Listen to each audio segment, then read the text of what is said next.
예, 사랑하는 부활학교 성도 여러분, 지난 한 주 동안도 수고가 많으셨죠. 교회에서 혹은 영상으로 이렇게 함께 예배를 드리게 됐습니다. 여러분 환영합니다. 우리 오늘도 신령과 진정으로 예배하는 귀한 시간 됐으면 좋겠습니다. 우리 진솔하게 고백의 기도를 드리면서 예배 시작합니다. 함께 기도하겠습니다. 예수님 감사합니다. 주님 감사합니다. 하나님 감사합니다. 아버지 주님다. 아버지 신의 보내주님 신정은 주여 예수 피로 정깨 주시옵시오. 주여 아버지 그러면 주님의 주시옵시오. 저는 주님 하시고 주님의 소리 주님 아들이고 주님 하시고 오 주여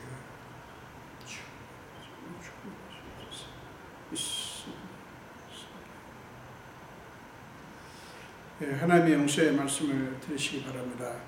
내가 이르기를 내 허물을 여호와께 자복하리라 하고 주께 내 죄를 아뢰고 내 죄악을 숨기지 아니하였더니 곧 주께서 내 죄악을 사하셨나이다. 아멘. 사도신경으로 신앙 고백하겠습니다. 전능하사 천지를 만드신 하나님 아버지를 내가 믿사오며 그 외아들 우리 주 예수 그리스도를 믿사오니 이는 성령으로 잉태하사 동정녀 마리아에게 나시고 본디오 빌라도에게 고난을 받으사 십자가에 못 박혀 죽으시고 장사한 지 사흘 만에 죽은 자 가운데서 다시 살아나시며 하늘에 오르사 전능하신 하나님 우편에 앉아 계시다가 저주로서 산자와 죽은 자를 심판하러 오시리라. 성령을 믿사오며 거룩한 공예와 성도가 서로 교통하는 것과 죄를 사하여 주시는 것과 몸이 다시 사는 것과 영원히 사는 것을 믿사옵나이다. 아멘. 우리 찬송가 첫 찬송가 459장이고요. 통일 찬송가 514장입니다.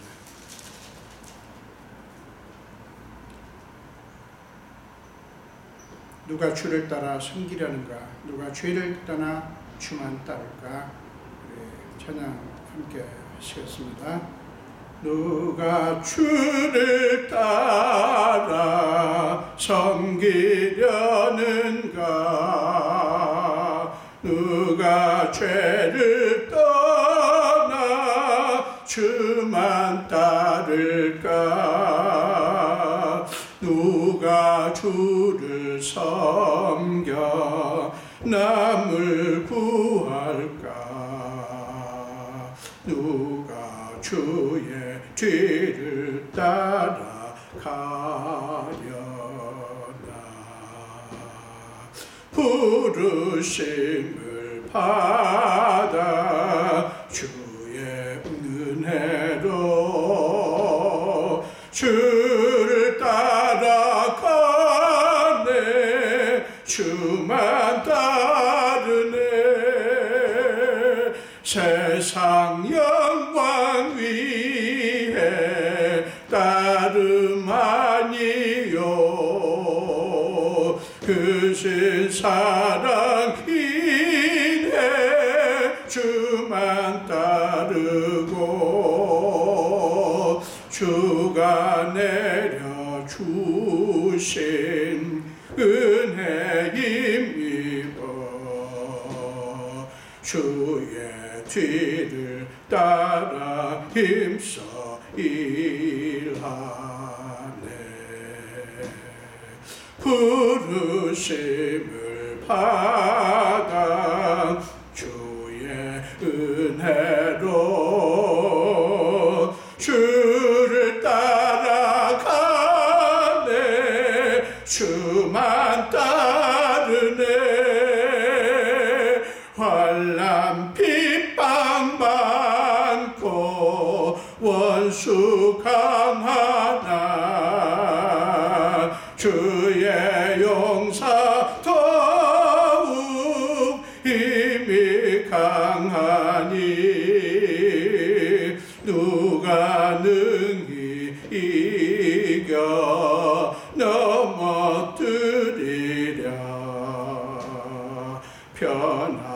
없는 진리 승리하리라. 기쁜 찬송하며 주의 은혜로 주를 따라가네. 주만 따르네. 아멘. 기도하겠습니다. 예수님 감사합니다. 오늘도 예배의 자리로 부르신 주님을 찬양합니다.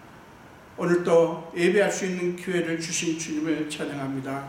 하나님께서 우리에게 참 많은 복을 주셨지만 때에 따라 주님 앞에 예배할 수 있는 이것보다 큰 복이 없는 것을 믿습니다. 아버지, 오늘 예배하는 한 분 한 분을 주님께서 만져주시고 그들 안에 가득하여 주옵소서. 그리고 말씀하여 주옵소서. 하나님이 말씀으로 천지 만물을 지으셨고 말씀으로 모든 것을 새롭게 하시고 치유하시고 고치셨습니다. 아버지, 오늘 우리에게 그 주님의 말씀을 부어 주시옵소서. 우리는 지난 한 주간도 아슬아슬한 한 주간을 지냈습니다. 언제 끝날지 끝이 보이지 않는 코로나 사태로 인하여 노심초사하며 염려하며 두려워하며 한 주를 보냈습니다. 그러나 지난 한 주간도 하나님께서 우리를 지키셨고 보호하셨고 이렇게 거룩한 주일 주님 앞에 예배할 수 있게 하십니다. 그 주님을 찬양합니다. 좋으신 주님을 높입니다. 오늘 우리에게 주님께서 역사하셔서 참으로 우리가 하나님께 어떤 존재인지 그리고 하나님은 우리에게 어떤 분이신지를 새롭게 상기하며 새롭게 확인하며 하나님의 은혜로 가득 차게 하여 주옵소서. 주님, 원컨대 인간으로는 도저히 어찌할 수 없는 전대미문의 상황 속에 우리는 있습니다. 우리를 불쌍히 여기시옵소서. 긍휼히 여기사 이 코로나19 바이러스가 속히 멈추게 하여 주옵소서. 이제 우리는 확인했습니다.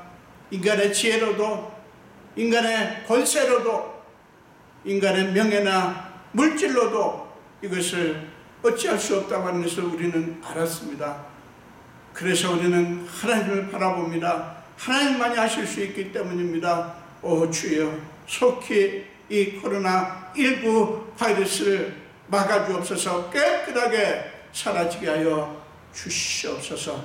지난 한 주간도 여러 가지 모양으로 고생하며 수고한 우리 성도들 한 분 한 분에게 주님께서 역사하셔서 만져주시고 말씀하시고 하나님의 위로와 하나님의 평강으로 넘치게 하여 주시옵소서. 오 주님, 부족한 종이 오늘 또 말씀을 들고 섭니다. 하나님께서 이 종의 입술을 강권적으로 사용하사 오직 하나님의 말씀만 선포되게 하여 주시옵소서. 주님이 친히 말씀하여 주시옵소서. 아버지, 각국에서 이 코로나19 바이러스를 위한 백신과 그리고 치료약을 개발하기 위해서 열심히 애쓰는 모든 과학자들과 의학도들을 도우시고 지혜를 주사 참으로 귀한 약이 나올 수 있도록 역사하여 주시옵소서.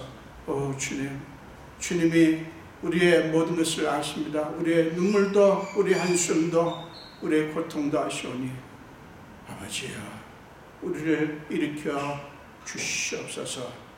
주님 손에 온전히 맡겼고 감사드리며 예수님 이름으로 기도합니다. 아멘.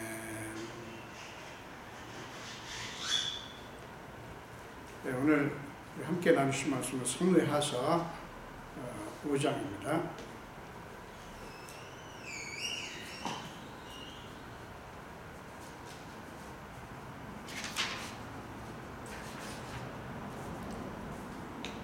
사무엘하서 5장 17절에서 25절까지입니다. 사무엘하 5장 17절에서 25절까지요. 우리 한 목소리로 함께 읽겠습니다.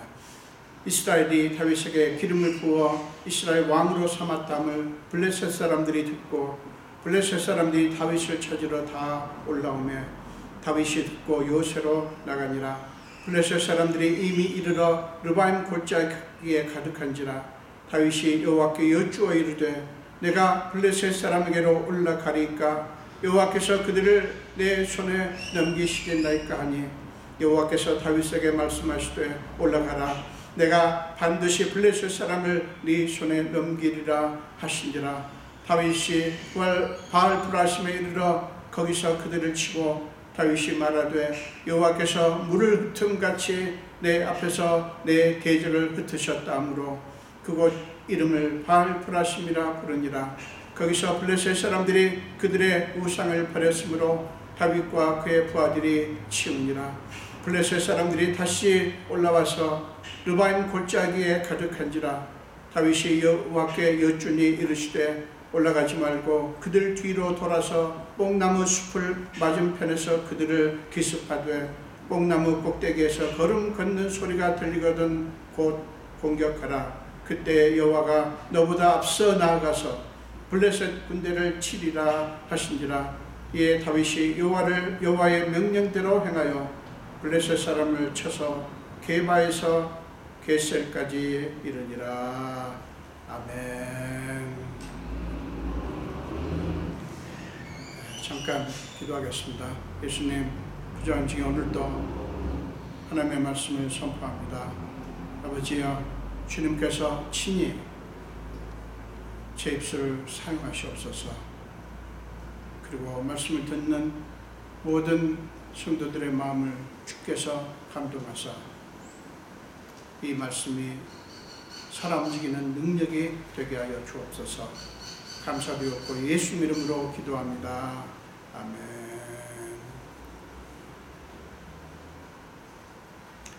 오늘 저는 이 본문 가지고 다윗의 승리, 우리의 승리라는 제목으로 함께 은혜를 나누기를 원합니다. 본문은 다윗이 블레셋과의 두 번의 전투에서 승리를 거두는 어떻게 보면 단순한 사건을 다루고 있는 것 같습니다. 물론 전투라고 하는 내용이 단순한 건 아니죠. 스토리 라인이 그렇다는 거죠. 그러나 지금 오늘 본문에 나타난 이 승리는 단순한 승리가 아니었습니다. 우리가 보통 생각하는 그런 의미의 승리가 아니었다는 말씀이죠. 우리는 오늘 본문에서 그 점을 놓치지 않아야 됩니다. 왜냐하면 그리스도인들에게는 보통 사람들이 생각하는 그런 종류의 승리를 목표로 해서 사는 사람들이 아니어야 하기 때문에 그렇습니다. 그러니까 그리스도인들이 추구하는 승리, 그리스도인들이 추구하는 성공은 전혀 다르다고 하는 것이에요. 사람들이 생각하는 승리의 개념은 여러분 굳이 제가 설명하지 않아도 여러분도 다 아시죠. 그러나 성경에서는 그렇게 사람들이 생각하는 승리를 참된 승리라고 말하지 않습니다. 본문에서의 다윗의 승리를 놓고 일반적인 시각과 성경적인 시각의 차이점을 살펴보는 것이 오늘 설교의 목표입니다. 결론부터 말씀드리면 우리 그리스도인들은 당연히 성경에서 강조하는 승리의 관점을 믿고 그것을 붙잡아야 하는 것이죠. 자, 이스라엘과 블레셋과의 전투는 오늘 본문에 두 번 벌어집니다. 첫 번째 전투는 다윗이 비로소 사울을 따르던 북쪽 지파들과 다윗을 따르는 남쪽 지파의 통일된 왕으로 추대된 직후에 일어난 그런 사건입니다. 블레셋이 다윗이 통일된 왕으로 추대되었다고 하는 소식을 듣고 이제 이때다 싶어가지고 다윗을 공격하기 위해서 지금 올라온 거예요. 물론 이스라엘도 맞서서 싸움을 준비하고 있고요. 자, 본문에 보니까 블레셋 사람들이 르바임 골짜기에 가득했다 이렇게 말씀합니다. 블레셋의 군사 숫자가 이스라엘을 압도하고 있다고 하는 것을 강조하는 그런 문구죠. 그것은 이스라엘을 겁주기에 아주 충분한 것이었습니다. 실제 전투 전에 이미 심리전에서 완전히 밀릴 수밖에 없는 그런 형국이었습니다. 여러분, 블레셋의 전략은 아주 시적절해 보이지 않습니까? 자, 오늘 이 본문을 조금 더 이해하기 위해서 좀 배경을 좀 살펴봐야 되는데요. 지금 다윗이 통일된 왕으로 추대되었다고 하는 내용이 여러분 이해가 안 되시는 분들도 있을 수 있어요. 자, 이게 뭐냐면 다윗을 따르는 유다 지파는 다윗을 따랐고요. 그 다음에 유다 지파를 뺀 다른 모든 지파들은 사울 왕을 따랐어요. 자, 이제 그런데 그렇게 좀 분열되었던 지파들이 한마음으로 다윗을 자기들의 왕으로 추대를 했습니다. 오늘 지금 그 왕으로 추대되었다고 하는 그런 기름 부음 받았다고 하는 것이 그 얘기입니다. 추대를 했지만 국가적인 상황이 아직은 어수선할 수밖에 없었어요. 두 세력 간에, 그러니까 다윗을 지지하던 지파, 그 다음에 사울을 따르던 지파, 그 세력 간의 앙금이 아직 다 사라지지도 않았고요. 사울을 따르던 지파 백성들이 다윗이 왕이 되는 것에는 동의를 했지만 아직도 사울의 비극이 다윗 때문인 것 같기도 하고 한동안 다윗의 대적이었던 사울이 이제 잘 되는 것에 대해서 뭔가 마음이 편치 않는 그런 부분도 분명히 있었을 거예요. 그리고 다윗을 인정을 하면서도 그렇게 하면 자기들이 모시던 사울을 배신하는 게 아닌가 하는 그런 느낌도 들었을 것입니다. 블레셋은 그 혼란, 그러니까 정치적인 혼란 그리고 심리적인 혼란을 놓치지 않았던 것이죠. 자, 블레셋의 이 침공 앞에 있는 이스라엘 백성들의 입장을 조금 들여다봅니다. 자, 특히 사울을 따르는 지파 백성들은 마음이 더 심란했을 것입니다. 사울 왕과 그의 아들 요나단이 전투에서 죽고 나서 사울을 따르던 백성들은 사울의 아들 이스보셋을 이스라엘의 왕으로 세웠어요. 그래가지고 2년을 통치를 합니다. 그러니까 먼저 사실은 다윗이 유다 지파를 다스리는 왕으로 세워졌어요. 근데 사울을 따르던 지파 백성들은 그 다윗을 따를 수가 없었어요. 동의를 할 수가 없었습니다. 그래서 말을 듣지 않아요. 근데 참 놀라운 것은 다윗은 사실은 무력으로 얼마든지 그들을 제압할 수 있었지만 그렇게 하지 않고 기다립니다. 이제 그런 상황이에요. 어쨌든 그런 상황 속에서 다윗을 따르지 않고 사울을 따르던 지파 백성들은 사울 왕의 아들인 이스보셋을 왕으로, 자기들의 왕으로 세우죠. 그래서 2년을 통치를 합니다. 물론 아까 말씀드린 대로 다윗을 따르던 유다 백성들은 다윗을 왕으로 세워서 헤브론에서 7년 6개월을 통치를 합니다. 그러니까 이스라엘은 두 나라로 분열이 되어 있었던 거예요. 그러다가 우여곡절 끝에, 제가 우여곡절이라고 하면서 많은 일들이 그 사이에 있었습니다. 아까 말씀드린 대로 다윗의 신하들은 지금 우리를 따르지 않는 저 북쪽 지파 백성들을 무력으로 제압합시다, 그런 목소리가 있었어요. 그리고 할 수 있었어요. 그러나 다윗은 그렇게 하지 않고 기다립니다. 약간 많은 일들이 있었고 상당한 세월도 흘렀습니다. 그런 것을 지나서 드디어 이제 다시 통일된 왕권이 이제 수립이 된 거예요. 그런데 하필이면 이런 때 국가적인 위기를 지금 맞게 된 거예요. 자, 여러분, 특히 사울을 따르던 백성들의 마음을 한번 생각해 보세요. 우리가 어렵사리 이렇게 참 다윗을 왕으로 세웠는데 이게 뭐야 하는 생각이 들지 않았을까요? 우리가 다윗을 왕으로 추대한 게 잘못되었나? 그런 생각도 했을 거고요. 자, 엄청난 숫자의 블레셋 군대의 모습을 보면서 모든 이스라엘 백성들이 다 그렇지만 특별히 사울을 따랐던 백성들은 그 마음이 흔들렸을 것 같아요. 자, 여러분, 이런 배경을 염두에 두고 본문을 생각해 봅시다. 다윗으로서는 백성들, 특히 사울을 따랐던 백성들에게 뭔가를 보여주어야 할 그런 시점에 이른 거예요. 그렇게 해서 자기를 통일된 이스라엘 왕으로 세우는데 동의한 북쪽 지파 백성들에게 화끈하게 그야말로 한방을 보여주어서 자기의 정당성을 나타내야 될 그런, 과시해야 될 그런 상황인 거예요. 여러분, 이해되시죠? 지금 뭔가 그 긴가민가 좀 의구심을 가진 그런 북쪽 지파 백성들도 있을 텐데 자기가 그 왕으로서 굉장한 그런 능력을 보여주면 그들의 마음을 무마시킬 수 있지 않겠어요? 자, 북쪽 지파 백성들아, 내가 이런 사람이다.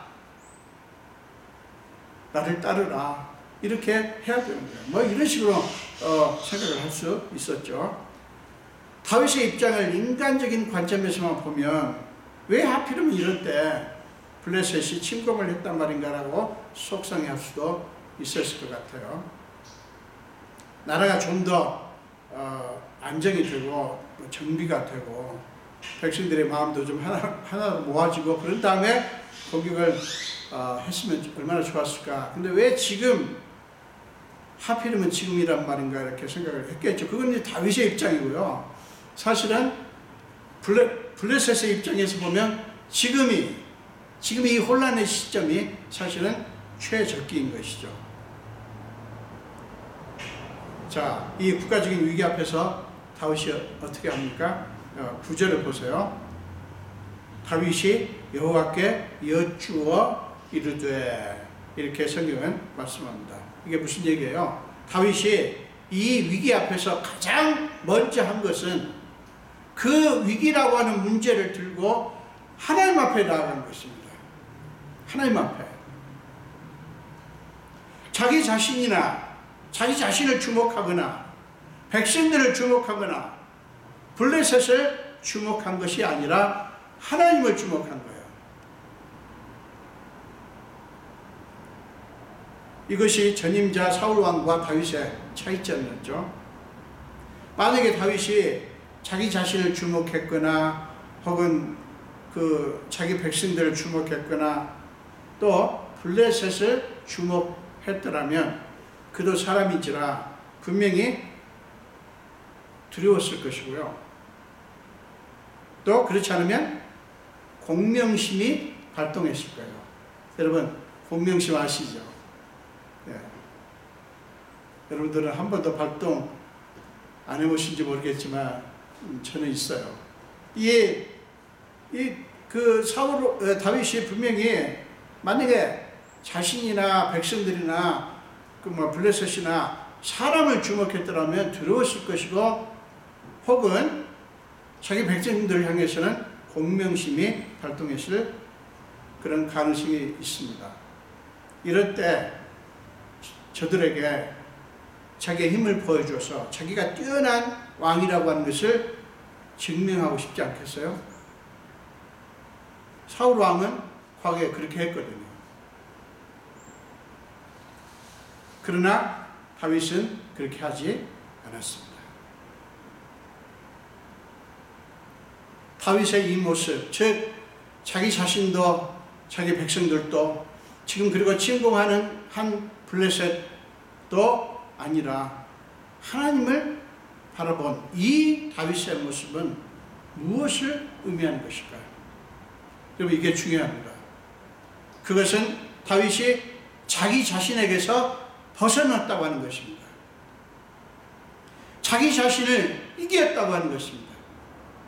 여러분, 정말 두려워할 수밖에 없는 상황이 있잖아요.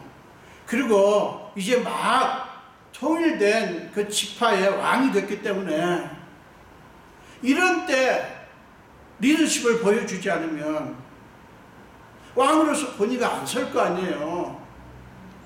그런 어떤 마음이 다윗에게 더 많았더라면 그는 보통 사람들이 하는 그런 행동을 했을 거예요. 그러나 그는 얼른 가장 먼저 하나님께 향한 거예요. 그것은 자기 자신을 벗어난 것이었고 자기 자신을 이긴 것이었어요. 그런 의미예요. 여러분, 기억하십시오. 이것이 다윗의 첫 번째 승리입니다. 예수 그리스도를 믿는 저와 여러분에게 그것을 보여줍니다. 다윗의 승리가 우리의 승리가 되기 위해서는, 여러분, 우리도 똑같이 문제를 만나잖아요.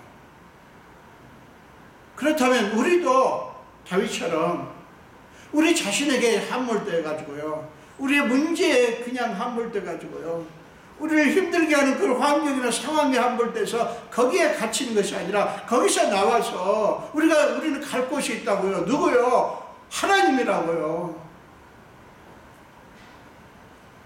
우리 자신에게서 우리는 자꾸 벗어나야 돼요.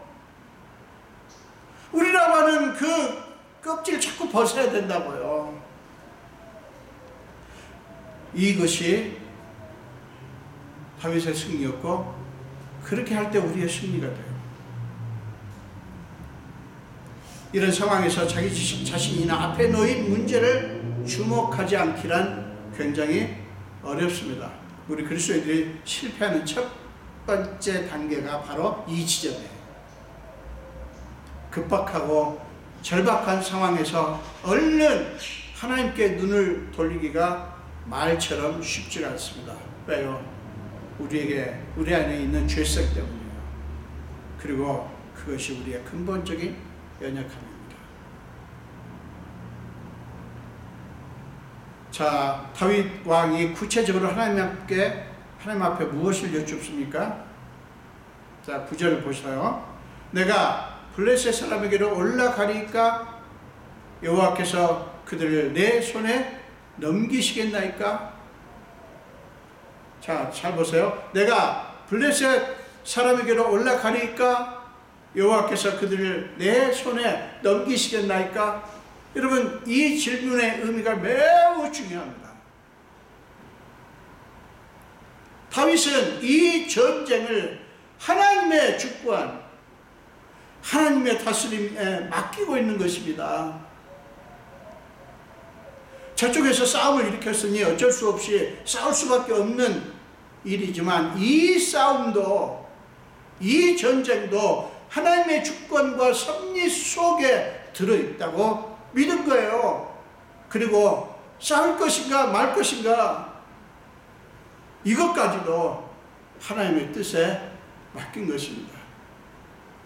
이런 소리 들으면 뭔 소리냐, 지금 싸워야지, 이렇게 말씀하실 수 있지만, 여러분, 우리는 인간적으로 혹은 상식적으로 해야 된다라는 어떤 당위성을 내세울 것이 아니라, 그것은 자꾸 우리 자신을 내세우는 거거든요. 그것조차도 하나님의 주권에 맡기는 거예요. 안 싸우라는 것이 아니에요. 가만히 있으라는 뜻이 아니에요.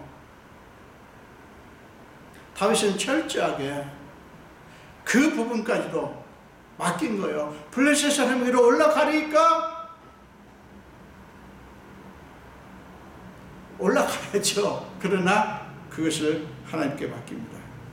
여러분, 그리고요, 무엇보다 더 중요한 것은 다윗이 승리의 여부는 자기가 아니라, 자기 백성들이 아니라 하나님께 달려있다고 믿은 거예요. 승리하냐 승리하지 못하냐 하는 것은 자기들이 아니라 하나님께 달려있다고 믿은 거예요. 자, 다음 구절 보십시오. 그들을 내 손에 넘기시겠나이까? 이렇게 묻습니다. 그들을 내 손에 넘기시겠나이까? 우리가 잘 싸워야 이길 수 있다고 믿은 게 아니라 하나님께서 블레셋을 내 손에 넘겨주셔야 이길 수 있다라고 고백하는 거예요. 사랑하는 여러분, 보세요. 얼마나 겸손한 표현입니까? 하나님을 앞서지 않는다고요. 이렇게 하지 않는 사람들이 많죠. 그런 사람들은 결과에 대한 영광도 자기가 취합니다. 그러나 다윗은 그렇게 하지 않아요. 다윗은 하나님의 뜻, 하나님의 주권에 모든 것을 걸었습니다. 자기들의 자원이나 힘이 아니고 블레셋의 군사력도 아니에요. 자기의 자원이나 힘을 의지했다면 그것을 과시할 것이고, 블레셋의 군사력을 염두에 뒀다면 기가 죽겠죠. 그러나 그게 아니에요. 오직 하나님께 모든 것을 걸었어요. 사랑하는 여러분, 이것이 하나님의 백성들의 표식입니다. 하나님의 백성이라고 하는 것이 이런 사람이라는 뜻이에요. 사랑하는 여러분, 기억하십시오. 이것이 다윗의 두 번째 승리예요. 그리고 이것이 바로 우리의 승리가 되어야 합니다. 즉 뭡니까? 모든 것을 하나님께 거는 거예요. 하나님의 주권에 맡기는 겁니다. 어줍지 않게 내가 가진 차원으로 내 힘으로 무엇을 하겠다고 할 수 있다라고 나대는 것이 아니라 겸손히 하나님 앞에 엎드리는 것입니다. 그리스도인들이 실수하고 실패하는 부분이 바로 이 부분이에요. 많은 경우에 어떤 문제를 만나면 두 가지 반응을 하지 않습니까? 우리 자신을 바라보고 우리가 가진 자원을 계산하고 나서 능히 할 수 있겠군 이라고 하거나, 그러면서 자신감을 갖거나 그럴 수도 있고요. 아니면 도저히 안 되겠구나 라고 코가 빠지고 절망에 빠지거나 합니다. 여러분 기억하십시오. 그리스도인들에게는 인간적인 자신감도 문제고요, 절망에 빠지는 것도 문제입니다. 둘 다 불신앙의 모습이기 때문에 그렇습니다. 여러분, 왜 불신앙의 모습입니까? 왜 그것이 불신앙입니까? 두 가지 반응 모두에 하나님의 자리가 없기 때문입니다. 두 가지 반응 모두에 하나님의 자리가 없다고요. 많은 그리스도인들이 자신감으로 충만하기를 원합니다. 좋아요. 좋습니다. 그러나 여러분, 잊지 말아야 될 게 있어요. 그 인간의 자신감이 이 세상 관점으로 보면 좋을지 모르지만 하나님의 관점으로 보면 위험할 수 있습니다. 그 위험하다고 하는 것은 무엇 때문입니까? 그 안에 하나님의 자리가 없을 수 있기 때문에 그래요. 자기 자신이 자신감으로 넘치게 되면 여러분 생각해 보세요. 하나님께 기도하겠어요? 하나님께 맡기겠어요? 하나님을 붙들겠냐고요? 아무래도 약해지죠. 여러분, 물론 우리가 어떤 일을 앞두면 당연히 우리 자신을 돌아보고 우리가 가진 자원을 계산을 해야죠. 그런데 그때 그리스도인들이 절대로 빠뜨려서는 안 되는 부분이 있다고요. 뭡니까? 하나님이에요. 하나님의 자원. 하나님의 자원. 이것을 빠뜨리서는 안 되는 거예요. 여러분, 그것이 가장 중요하지 않습니까? 사랑하는 여러분, 하나님의 자녀인 우리가 가장 흔히 범하는 실수가 이거라고요. 하나님의 자원을 우리의 계산에 넣지 않는, 포함시키지 않는 실수예요. 우리가 하나님의 자녀인데 마치 고아인 것처럼 우리 아버지의 자원을 왜 계산에 넣지 않는단 말입니까? 그러면 이사야서 51장 12절과 13절 앞부분에서는 이사야 선지자가 이렇게 외칩니다. 하나님의 말씀을 대신해서 이렇게 외칩니다. 너희를 위로하는 자는 나 곧 나이니라. 너는 어떠한 자에게 죽을 사람을 두려워하며 풀같이 될 사람의 아들을 두려워하느냐. 하늘을 펴고 땅의 기초를 정하고 너를 지은 자 여호와를 어찌하여 잊어버렸느냐. 인간이라는 존재가 아무리 강해 보여도 죽을 존재이고 죽을 수밖에 없는 존재이고 풀같이 될 존재인데 무엇 때문에 그들의 힘을 신경 쓸 필요가 있겠느냐. 너희가 그렇게 된 것은 나 여호와 하나님을 잊어버렸기 때문이다 라고 지금 말씀하시는 거예요. 여러분 바로 이것이 관건이거든요. 하나님을 잊어버리니까 자꾸 사람을 의지하게 되고, 의지한다고 하는 것은 두려워한다고 하는 것과 일맥상통합니다. 신경을 자꾸 쓰는 거예요. 자기 자신을 의지하는 것도 그래요. 자기 자신 자꾸 신경 쓰는 거예요. 누가 자기 자신을 욕을 하나, 누가 자기 자신을 무시하나. 여러분 다 뭐냐면 하나님을 잊어버리고 자기를 의지하고 사람을 믿는다라는 그런 모습이거든요. 하나님은 말합니다. 너희를 위로하는 자는 나다. 이렇게 안타깝게 외치시는 거예요. 자, 다윗이 내가 블레셋 사람에게로 올라가리까 여호와께서 그들을 내 손에 넘기시겠나이까? 이 질문에 대해서 하나님이 곧바로 대답을 하셨죠. 여호와께서 다윗에게 말씀하시되 올라가라. 내가 반드시 블레셋 사람을 네 손에 넘기리라. 자, 그래서 다윗이 어떻게 하죠? 20절을 보세요. 다윗이 바알 브라심에 이르러 거기서 그들을 치고. 자, 하나님의 말씀을 받고 이제 다윗은 백성들에게 하나님의 말씀을 선포했으라고 봅니다. 그리고 자, 우리는 이제 함께 가자라고 이스라엘 백성들을 이제 인솔해서 아마 전쟁터로 갔을 것입니다. 자, 그때 그렇게 할 때, 자 보세요. 바알 브라심으로 향하는 다윗과 백성들의 마음이 어땠을까? 그 백성들이 한번 그 모습을 생각을 해보십시오. 다윗은 내가 그들을 네 손에 넘기시겠다고 하는 하나님의 약속을 가지고 지금 가고 있는 거예요. 백성들도 마찬가지입니다. 하나님이 하신 약속을 가지고 갑니다. 이게 엄청난 차이가 있습니다. 그냥 전투에 나가는 것과 그 약속을 가지고 나가는 것과 너무너무 다른 것입니다. 우리 그리스도인들에게 이게 특권이에요. 왜 우리가 하나님께 나아가고 하나님께 구하고 하나님을 찾아야 되느냐? 여러분 인생은 모두에게 힘듭니다. 예수를 믿건 믿지 않건 이 세상 삶을 사는 게 녹록지 않습니다. 그러나 우리 그리스도인들은 다른 사람이 가지지 못한 특권이 있다고요. 우리에게는 하나님이 계시고 우리는 언제든지 우리가 막닥뜨리는 인생의 문제를 가지고 하나님 앞에 나갈 수 있고요. 하나님은 그렇게 하는 우리를 기뻐하시고요.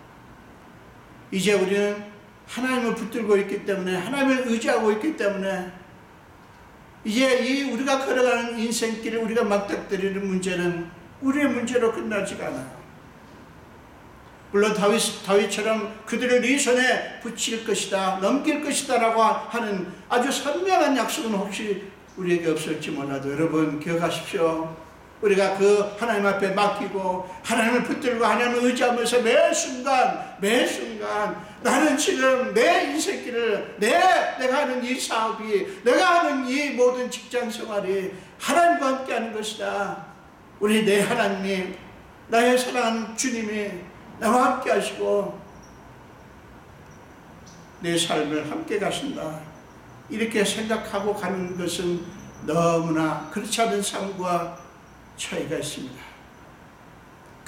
다윗은 그리고 백성들은 내가 그들을 네 손에 넘기겠다고 하는 약속을 가지고 갔고요. 그 약속, 하나님의 말씀을 붙들고 그들은 싸웠습니다. 대적을 쳤습니다.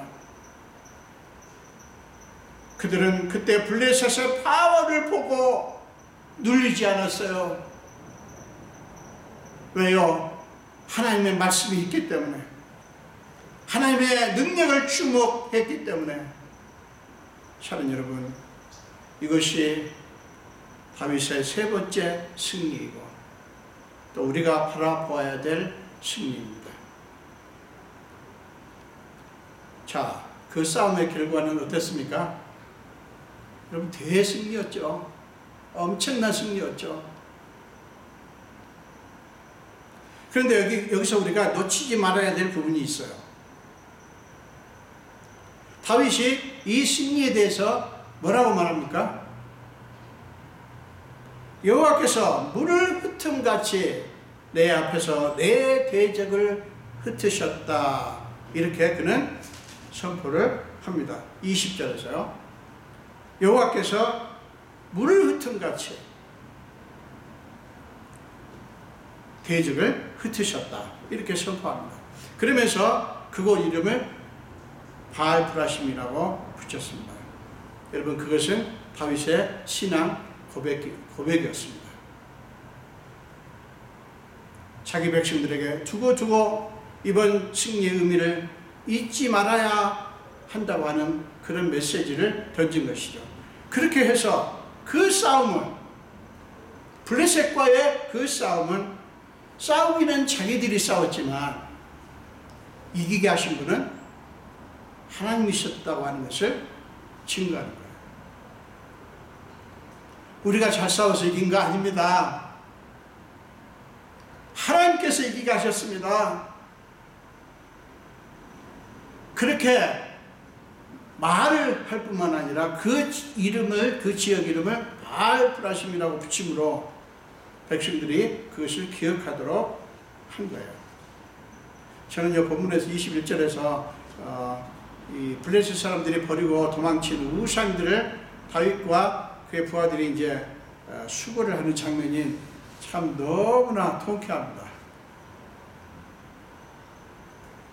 자, 그 전투로 끝이 났으면 얼마나 좋았겠어요. 그런데 블레셋은 오늘 성경에 보니까 또다시 전쟁을 일으킵니다. 22절에 나오죠. 그들은 이번 싸움을 지난번의 패배에 대한 서력전으로 아마 생각을 했겠죠. 그러니 여러분, 얼마나 온 힘을 다해 모든 것을 다 동원해서 준비를 했겠습니까? 여러분, 우리 삶에도 이런 일들이 많죠. 한 고개를 넘었더니 또 다른 고개가 눈앞에 나타나고, 문제 하나를 해결하고 났더니 또 다른 문제가 발생하고, 참 이게 인생이 문제의 연속 같습니다. 지금 다윗이 그 상황에 맞고 있는 거예요. 우리가 문제를 자꾸 연속적으로 만나게 되면 참 몸과 마음이 지치기가 쉽습니다. 근데 다윗은 그러지 않았어요. 다윗도 물론 이렇게 연거푸 첫 번째 전투와 두 번째 전투의 그 기간이 얼마인지는 알 수 없지만, 연거푸 이런 일을 만나는 것이 절대로 기뻤을 리가 없어요. 그러나 다윗은 늘 그랬듯이 이번에도 재빨리 하나님께 묻습니다. 지난번과 똑같은 문제예요. 블레셋의 침공이고, 그 다음에 그들이 집결을 한 전투 장소도 같아요. 자, 그러면 우리는 흔히 쉽게 지난번에 이렇게 했지, 그럼 이번에도 이렇게 하면 되겠네 라고 쉽게 판단할 수가 있어요. 그런데 다윗은 그렇게 하지 않았어요. 하나님의 뜻을 다시 묻습니다. 이게 중요해요. 하나님의 뜻을 또 묻습니다. 이럴 때 저는 신앙 공동체 안에 속한 분들이 그걸 이해를 못하는 경우가 꽤 있더라고요. 목사님, 지난번하고 똑같잖아요. 그냥 하면 되지 또 기도해요? 또 무슨 작전 기도하자고요? 아니 목사님 빨리 합시다. 이런 얘기를 참 자주 들어봅니다. 그러나 또 물어야 됩니다. 아무리 똑같은 사건이고 똑같은 문제라고 해도 하나님께 또 물어야 됩니다. 그 말은 뭡니까? 매 순간 모든 것을 하나님 앞에 맡기라는 거거든요. 매 순간 모든 것을. 그게 얼마나 중요한지 몰라요. 자, 그런데 이번에는 하나님이 전혀 다르게 말씀합니다. 똑같은 문제예요. 똑같은 상황입니다. 그런데 하나님의 응답은 다릅니다. 뭐라고 말씀하시죠? 올라가지 말고 그들 뒤로 돌아서 뽕나무 숲을 맞은편에서 그들을 기습하되 뽕나무 꼭대기에서 걸음소리가 들리거든.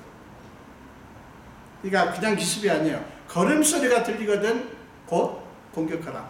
하나님께서 참 자상하시죠. 자세하게 하나하나 구체적으로 방법까지 낱낱이 지금 말씀을 하시는 거예요. 여러분, 우리가 믿는 하나님이 그런 분이에요. 우리가 정말 진솔하게 진실되게 하나님께 구하지 않아서 그렇지. 여러분, 우리 기도하는 크리스천들이 기도할 때 그냥 대충 기도하는 경우가 많아요. 기도하는 어떤 모양만 내고요. 정말 하나님의 뜻을 100% 알기 위해서 기도하는 분들도 있지만 대충 한 50 이런 식으로 기도하는 경우가 있는데 여러분 그렇게 하지 마세요. 100% 하나님의 응답을 사모하면서 기도하십시오. 다르게 역사하세요. 그러실 수가 있어요. 지난번 응답과 너무 다르잖아요. 너무나 구체적으로 말씀하시지 않습니까? 그리고는 한 가지 중요한 약속을 하나님이 주십니다. 그때에 여호와가 너보다 앞서 나아가서 블레셋 군대를 치리라. 자 보세요. 그때에 여호와가 너보다 앞서 나가서 블레셋 군대를 치리라. 그들을 실제로 치는 건 나 여호와가 할 것이다. 이렇게 말씀하시는 거예요. 결국 뭡니까? 무엇을 보여줍니까? 하나님께서 블레셋과 친히 싸우시겠다는 거예요. 만약에 다윗이 두 번째 다시 하나님께 묻지 않았으면 이런 역사를 경험할 수 없었죠. 물론 싸움에서 그럼에도 불구하고 이겼을 수도 있어요. 여러분 이렇게 생각하시면 안 돼요. 하나님께 기도 안 했으면 반드시 실패하고 기도했으면 성공한다. 물론 하나님께서 그렇게 역사하시지만 그러면 예수 안 믿는 사람은 다 망해야 되겠네요. 그렇지 않아요. 실패했냐 성공했냐가 중요한 게 아니라니까요. 다윗이 그 두 번째 또 하나님께 물었기 때문에 구체적인 하나님의 지시를 받고요. 그리고 야 너희가 싸우지만 내가 그들을 칠게. 이 하나님의 음성을 듣지는 못했겠죠. 승리를 했어도 그 하나님의 역사를 경험하지 못한다고 하는 것은 참된 축복이 아니라고요. 여러분 이해되십니까? 제 이 말이 이해가 되십니까?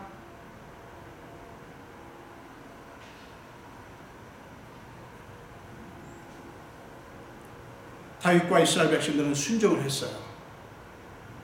그리고 하나님의 약속은 그대로 성취가 되었습니다. 다윗이 여호와의 명령대로 행하여 블레셋 사람을 쳐서 게바에서 게셀까지 이르니라. 이건 지금 뭘 얘기를 하냐면 아주 굉장한 승리라는 거예요. 지난번 것보다 더 큰 승리를 거뒀다는 거예요. 자, 지금 이 백성들이 그 여호와의 명령대로 행하여 블레셋 사람을 쳤다고 성경은 얘기하는데, 여러분, 이 다윗과 백성들 뇌리 속에 뭐가 있어요? 내가 블레셋 사람을 치리라. 이 약속의 말씀이 있다고요. 그 약속의 말씀을 가지고 지금 전투를 한 거라고요. 얼마나 놀랍습니까? 하나님께서 블레셋을 치셨기 때문에 일어난 결과라는 거죠. 그러므로 하나님의 약속이 성취되는 것, 하나님의 약속이 성취되는 것, 그것이 이스라엘의 승리였습니다. 그리고 우리의 승리예요. 우리의 욕구가 이루어지는 것이 아니고요, 우리의 원하는 것이 성취되는 게 아니고요, 물론 그것을 실패다, 저주다 이렇게 말하면 안 되죠. 나중에라도 하나님이 주신 축복이라고 우리가 간주를 하고 그렇게 믿고 하나님을 찬양하는 게 중요하죠. 그러나 여러분, 중요한 것은 뭡니까? 하나님께서 역사하셨다고 하는 그런 거예요. 그러니까 우리가 무조건 그저 우리의 뜻이 이루어지면 좋고 이루어지지 않으면 그냥 코가 빠져서 그러는데요. 여러분, 우리 좀 신앙의 차원이 좀 업그레이드 될 필요가 있어요. 하나님의 약속이, 하나님의 뜻이 이루어지는 것, 그것이 이스라엘의 승리였고 우리의 승리입니다. 여러분, 믿습니까?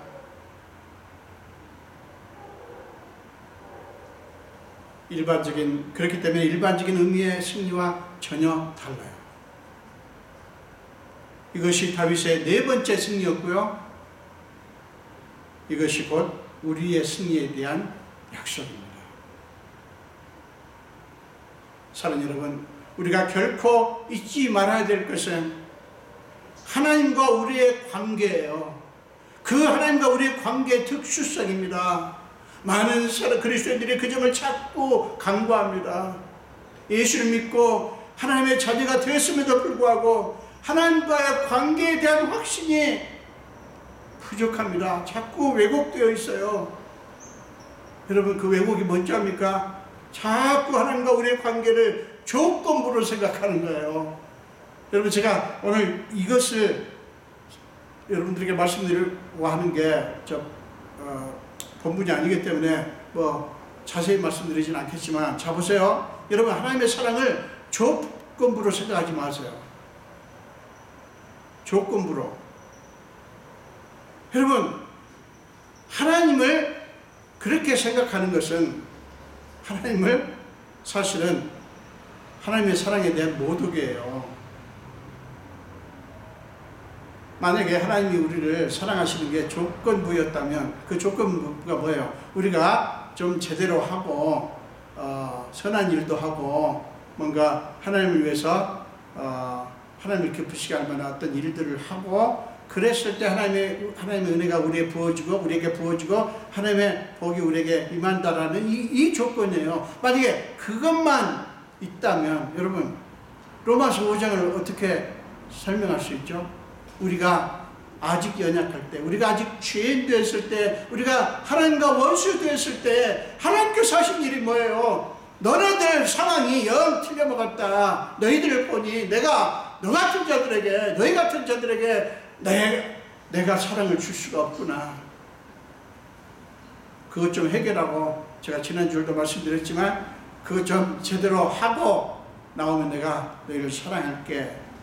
그렇게 해야 되잖아요. 근데 로마서 5장 6절, 8절, 10절에 그렇게 말씀하셨냐고요. 여러분, 기억하세요. 하나님이 우리의 조건과 우리의 어떠함과 상관없이 먼저 하나님이 우리를 사랑하셨어요. 사랑이 먼저예요. 하나님의 은혜가 먼저입니다. 그리고 우리가 주님을 위해서 뭔가를 하고 헌신하고 예배를 드리고 또 교회를 위해서 충성 봉사하고 뭐 전도를 하고 여러 가지 하는 거 다 그거는 그 뒷얘기라고요. 뒷얘기라고요. 그거를 잘 해야 하나님의 은혜가 부어지는 게 아니라 하나님의 은혜가 부어져야 그거를 잘 할 수가 있다고요.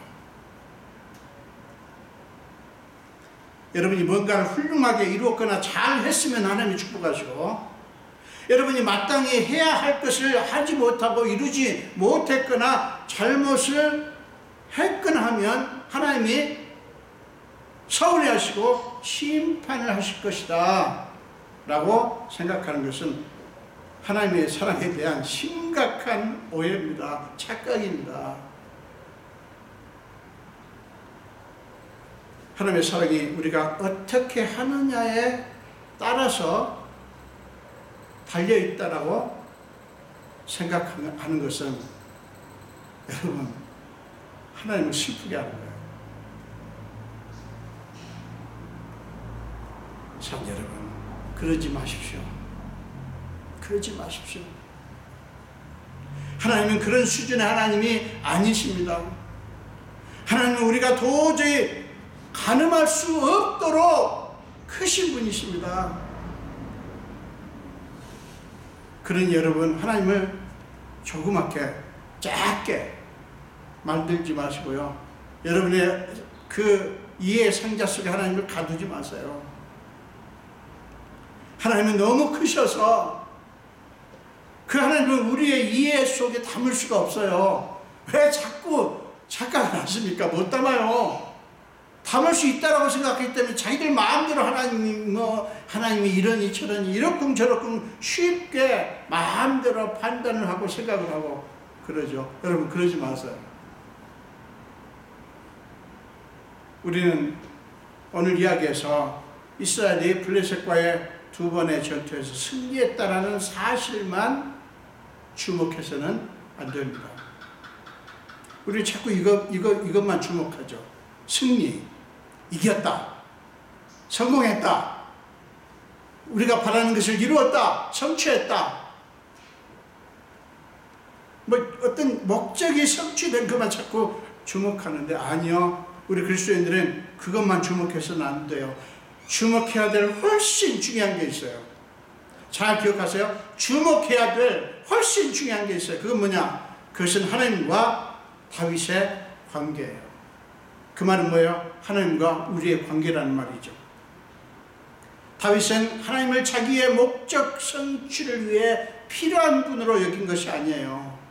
잘 들으세요. 다윗은 하나님을 자기의 목적을 이루는데 필요한 분으로 여긴 것이 아니란 말이에요. 좀 이상한 오해를 하실 수가 있는데 여러분 잘 들으세요. 다윗은 하나님을 자기 목적을 성취하기 위한 어떤 그런 도구로 여기지 않았다는 거예요. 이게 이제 우리가 가장 흔히 하는 그 잘못이죠. 이런 모습은 여러분 사실은 자기 자신을 주목하고 자기 자신을 섬기는 거예요. 자기 중심으로 사는 거예요. 신앙생활도 자기 중심으로 하는 거고요. 여러분 다윗의 이 믿음이 우리의 믿음이 되어야 돼요. 다윗은 하나님의 뜻, 하나님의 주권에 주목했습니다. 자기 자신을 하나님께 몽땅 드렸어요. 왜 생각이 없겠어요? 왕인데 생각이 있죠. 수많은 전투 현장에서 갈고 닦은 실력이 있는데, 그러나 다윗은 그것을 포함해서 몽땅 하나님께 드려버렸다고요. 다윗 자기가 원하는 것이 아니라 하나님께서 원하는 것이 무엇인지에 주목을 했어요. 자기가 원하는 것이 아니라 다윗이 저 원하는 게 있지요. 저 여러분도 원하는 게 있지요. 다윗이 어떻게 주목한 건 그 원하는 것이 아니에요. 하나님의 하나님. 하나님은 무엇을 원하실까? 여러분 우리 그리스도인들이 여기로 이 믿음으로 나아가야 돼요.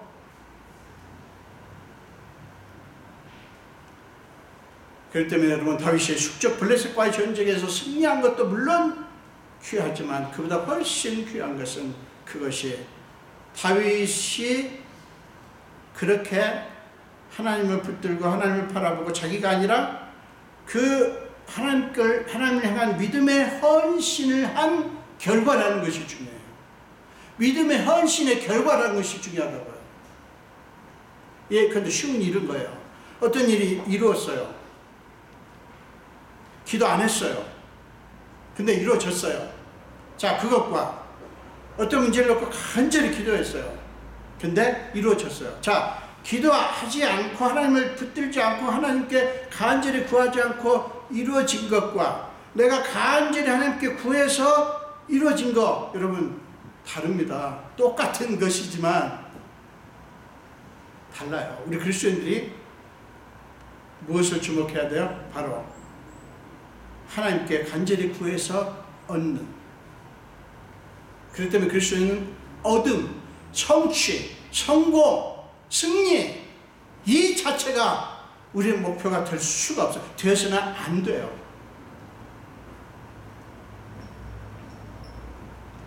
사랑하는 여러분, 이것을 놓치지 마시기를 바랍니다. 우리가 받아야 될 가장 중요한 축복, 가장 중요한 승리는 하나님과 친밀해지는 것입니다. 제가 늘 말씀드립니다. 하나님과 친밀해지는 것입니다. 다윗은 블레셋의 공격이라고 하는 골치 아픈 문제에서 하나님을 생각했어요. 그 문제에 빠진 것이 아니라, 그래서 그는 바로 하나님께 기도했습니다. 다윗도 사람인데 당연히 그런 골치 아픈 문제가 일어나지 않기를 바랐겠지만 일어난 이상 그 문제에 함몰되지 않았고요. 거기서 나와서 하나님께 나아갔던 것입니다. 다윗은 모든 백성들, 자기에 대해서 특별히 의구심을 갖고 있었을 사울을 따르던 백성들에게 하나님을 향한 신뢰를 심어주었습니다. 여러분, 이것이 믿음의 사람들이 할 일이에요. 서로에게 이 얘기를 해야 돼요. 신앙 공동체에서 이것이 계속해서 가르쳐지고 선포돼야 됩니다. 저도 이 김충희 목사도 여러분에게 이것을 보여줘야 돼요. 김충희 목사가 훌륭해봤자 얼마나 훌륭하겠어. 그거 보여주면 안 돼요. 내가 있을 때 교회가 어떻게 됐다는데 그런 말 할 필요가 없어요. 그렇게 하면 하나님이 가려져요. 그렇게 하면 하나님이 가려진다고요. 저는 여러분들에게 하나님을 신뢰할 때 어떤 일이 벌어지는가, 하나님을 신뢰하라고 여러분에게 외치는 거예요. 이것을 보여주고 싶어요. 여러분 기억하십시오. 여러분의 삶이 편안하고 안락하고 마음 졸일 필요가 없기를 바라겠죠. 그러나 믿음의 사람들은 그것을 목표로 삼는 것이 아닙니다. 어떤 상황에서든 하나님과 더 가까워지는 것을 목표로 삼아야 되는 것입니다. 이런 얘기를 하면 이렇게 오해할 수 있어요. 그러면 우리 삶은 고통 속에, 끊임없이 고통 속에 있고 불안한 상황이 계속돼도 괜찮단 말입니까? 여러분, 그 얘기 하는 게 아니죠. 아시죠? 뭔 얘기입니까? 나 중심이 아니라 하나님 중심이 되라는 말이에요. 정말 간절히 여러분에게 부탁합니다. 나 중심 되지 말자고요. 하나님 중심 되자고요. 여러분의 상황이 좋든 나쁘든 우리는 온통 그게 거기다 마음을 쓰죠. 그렇든 말든 하나님과 더 가까워지게 되는 상황, 그 어떤 상황이 나로 하여금 하나님과 더 가까워지게 만들어요. 그게 진짜 축복이고 진짜 성공이라고요. 그래서 지혜로운 사람들은 고통스러운 상황이든 기쁨이 넘치는 상황이든 그것을 하나님과 친밀해질 수 있는 기회로 삼습니다. 다윗이 그랬고요. 자, 어때요 여러분? 우리도 그렇게 하시자고요. 여러분이 바로 이런 지혜로운 하나님의 자녀들이 다 되시기를 간절히 축원드립니다. 기도하겠습니다. 예수님 감사합니다. 오늘도 생명 주신 주님의 은혜를 감사를 드립니다. 오늘 블레셋과의 두 번의 전투를 앞두고 다윗이 한 행동을 통해서 예수 그리스도를 믿고 하나님의 자녀인 우리가 무엇을 어떻게 해야 하는가를 교훈으로 받습니다. 아버지, 우리가 다윗이 그랬듯이 모든 일, 모든 상황, 모든 것 속에서 하나님께 집중하고 하나님 앞에 나아가고 하나님의 음성을 듣는 축복을 허락해 주옵소서. 감사드렸고 예수 이름으로 기도합니다. 아멘.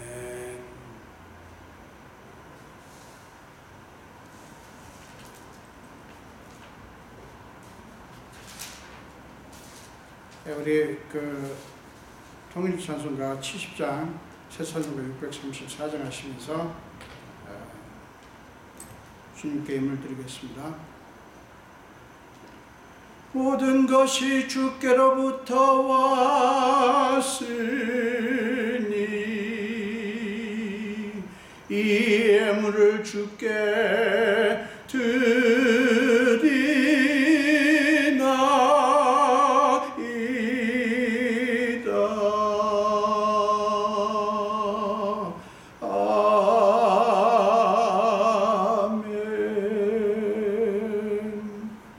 예수님 감사합니다.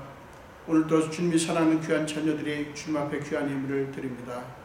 이 예물 속에 담긴 모든 형편, 저들의 형편과 사정, 그리고 저들이 날마다 간절히 구하는 소원도 다 아시는 주님, 하늘을 여셔서 하나님이 사랑하는 자녀들이 오니 하나님의 수준으로 하나님의 방식으로 축복하여 주옵소서. 코로나 때문에 지난 한 주간도 경제 상황이 전과 비교할 수 없이 어렵지만 그럼에도 불구하고 소득 중에서 10분의 1은 주님의 것이라고 믿고 구별하여 11조를 드린 주님의 사랑하는 자녀들에게 말라기 3장 10절에서 하나님이 친히 하신 약속대로 저들의 삶의 창고가 넘치게 하여 주시옵소서. 감사드리고 축복하며 예수 이름으로 기도합니다.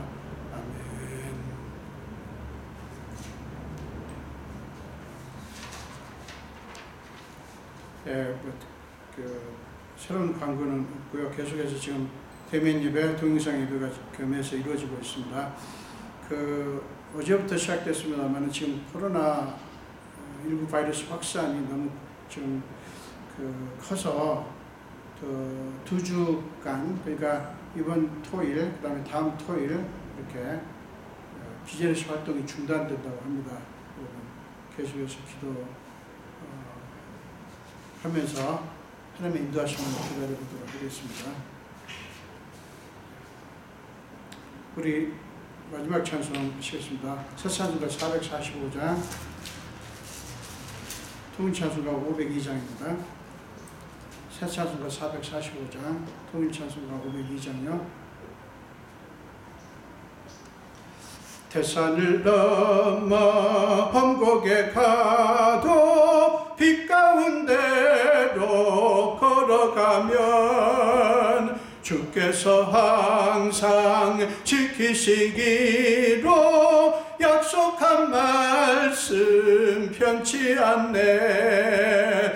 하늘의 영광, 하늘의 영광, 나의 맘속에 차고도 넘쳐 할렐루야를 힘차게 불러 영원히 주를 찬양하리.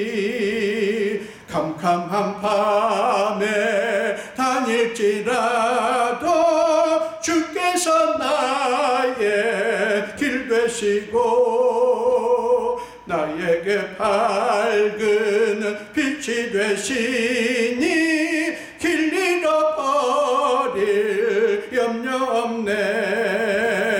하늘의 영광, 하늘의 영광, 나의 맘속에 차고도 넘쳐 할렐루야를 힘차게 불러 영원히 주를 찬양하리. 광명한 그 빛 마음에 받아 찬란한 저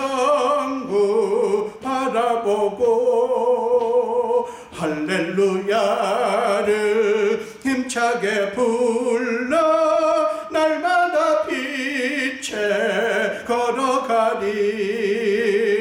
하늘의 영광 하늘의 영광 나의 맘속에 차고도 넘쳐 할렐루야를 힘차게 불러 영원히 주를 찬양하리. 아멘. 기도하겠습니다.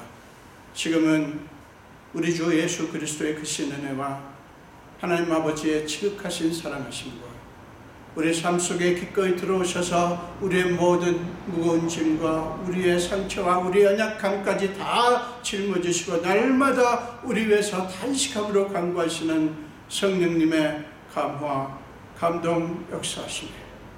오늘 예배를 드리며 특별히 말씀을 듣고 이제 하나님의 그 모든 것을 다 믿으며 하나님의 주권과 섭리에 다 맡기기로 작정하는 우리 성도들 머리 위에와 우리 온 교회 위에 지금부터 영원토록 함께 하시기를 간절히 축원하옵나이다. 아멘.